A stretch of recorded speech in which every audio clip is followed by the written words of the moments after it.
የለውጥ ማዕበል አምጥቷል ቴዲ አፍሮ ከመጣ በኋላ ይባላልና ቴዲ ላይ ያለሽ አስተያየት እንዴት ነው? ቴዲ እውነት ነው የተለየ ልጅ ነው እሱ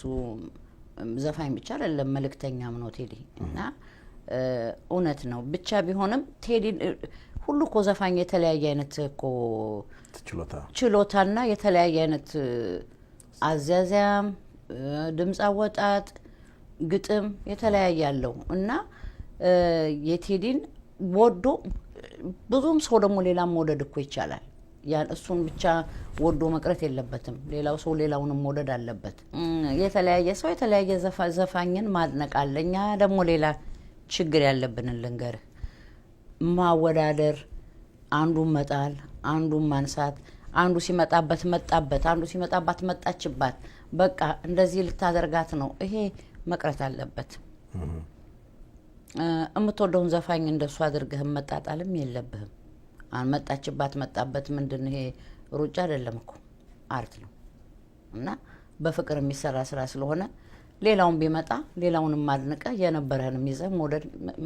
መቻል አለበት በያምናለሁ የዘውነተኛ ዘፋኝ አፍቃሪ እንደዛ ነው ማት ዘፋኝ ሞደል ይቻላል ግን ሁሉ ጊዜ ራሱ ሰው አፎካክሮ ዘፋኞቹንም እንዲጣሉ የሚያደርግበት ሁኔታ አንዳንድ ሰው ይፈጥራል ሁሉ ሰው አይደለም አንዳንድ ሰው ላይ ያለው እንደዚህ አይነት ነገር ይሄ ጥሩ አይደለም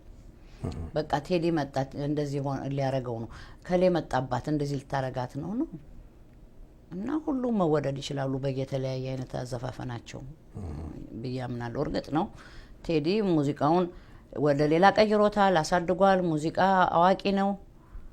ምን ይጠረጠራል ሱነት ነው እንግዲህ ሁሉ ሰው አንድ አይነት አይደለም ስለ ቴዲ አፍሮ እንግዲህ ካወራን ደግሞ ቴዲ አፍሮ ግጥምና ዜማ ሰጥቶሻል በእርግጠኝነት ምን ያህል ሰጠሽ አንድ 5 እንደዚህ ሰጥቶኛል ቴዲ እንግዲህ ለምሳሌ የኔ ለብቻው ነው የበረሃ ስደተኛ እንደዚህ የመሳሰሉት የሱ ናቸው